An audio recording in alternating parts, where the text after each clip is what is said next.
What you are doing today is eviscerating the only black majority congressional district in our state because we are majority black.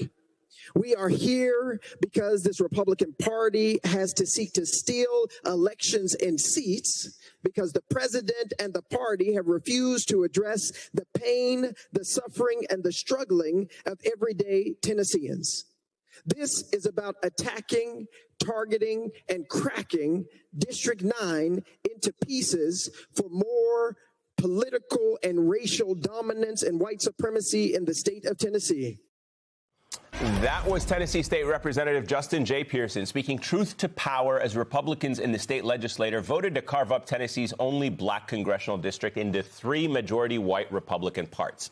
Now, after the Supreme Court gutted the Voting Rights Act, declaring open season on majority black districts nationwide, that apparently wasn't enough for the GOP supermajority in the state legislature. Representative Pearson posting on social media that, quote, Speaker of the Tennessee House Cameron Sexton just removed me and every Democrat and therefore every black elected official in the state legislature from any committee we served on.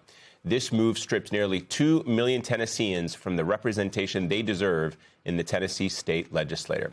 I want to bring into the conversation Democratic Tennessee State Representative Justin J. Pearson. He represents Memphis in a district impacted by the GOP's new map. Representative Pearson, it's great to have you on the show. What was your reaction when you heard the news and you saw what they did to the Democrats on their committee assignments? I mean, it is expected from Cameron Sexton, who is oftentimes operating more under the guise of white supremacy and the collection of power in order to abuse it rather than listening to the voices of the people. It's the same person who led my expulsion just a few years ago, depriving my district of the right to have our voices heard just because we were standing up against gun violence. And now he is continuing on that path. Stripping us of the only black majority district wasn't enough. He had to try and strip us of our voice in the committee process where we know legislation has moved forward that's going to impact all of our constituencies. But this should show everyone the authoritarianism, the mobocratic rule of this body and what we're experiencing in the South that is deleterious to this experiment that we call democracy. Yeah, so tell me a little bit about that real world impact that you were talking about. What does that actually mean that now you and other Democrats, which also include all of the actual black representatives that represent constituents in the state legislature, will not be part of these committees?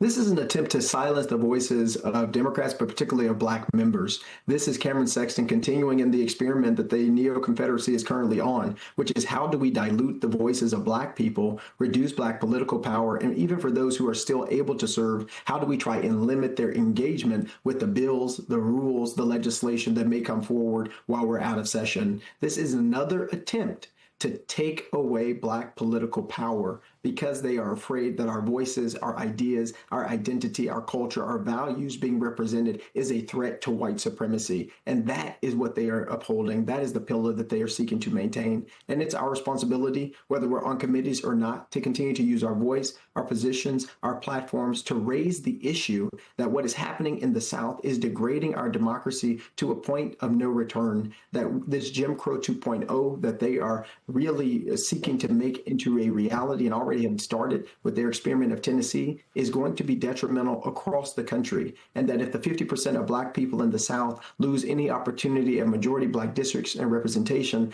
that overwhelmingly and negatively hurts our entire country. The litmus test for this nation's progress is going to be how far the South lets it go. And the South right now, a lot of us are standing up and fighting, but we need organizations, mobilizations, and support for elected officials all across the South right now. There's something that feels very sinister and evil about stripping Democrats from these committee assignments because it doesn't seem political. It seems actually like punishing Democrats and specifically black Democrats for speaking up and using their voice. It's almost kind of like a political know your place. And it's not here. It's entirely punitive. It's meant to take them down a peg or two and to totally strip them of any authority that they have so they're rendered powerless within the body itself.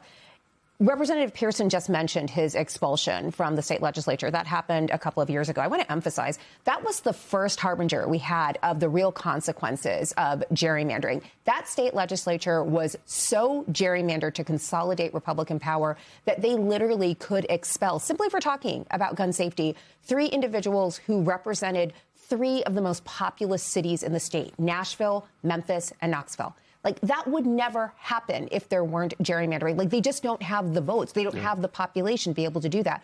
And now we're seeing the further consequences of it. They are redrawing the map, taking Memphis, which has long been a majority black opportunity district, and carving it up so that black individuals don't have representation. We are talking about this in terms of the disenfranchisement of black voters, but it trickles down. Tennessee is not a completely Republican state. There are white Democrats here, too. They are also being disenfranchised. Black people may be the canary in the coal mine here, but they're not the only victims. Representative Pearson, have you heard from any of your Republican colleagues? Has anyone reached out to you and expressed any kind of solidarity with you right now? No, none have reached out, and I'm not expecting it. The reality is they took the votes, they did what they did, and now we see where they stand. But to the point that was just made, for a long time, Republicans have been trying to take over Memphis. Our school board has just been taken over. Laws that we passed in the wake of Mr. Tyree Nichols' murder by police that were to hold them more accountable and stop pretextual traffic stops were taken over and preempted by the state legislature. Obviously, our expulsion included in that. But it's a part of the national conversation. Supreme Court taking away voting rights since it gutted Section 5 several years ago in Shelby County v. Holder, and now Section 2. We are on a dangerous path in this democracy of authoritarianism and of white supremacy being the guiding lights of this country instead of the pursuit of justice, equality, self-determination, and self-actualization. And that is what has to be reclaimed in this moment in time. You talked about the national discussion. I wanted to get your thoughts on what some Democrats are pushing to, which is to fight fire with fire. You've probably seen Virginia Democrats floating the idea of a way to replace the state Supreme Court justices who ruled against their maps in that state that would have favored Democrats. What would you like to see from Democrats on a national level in this moment?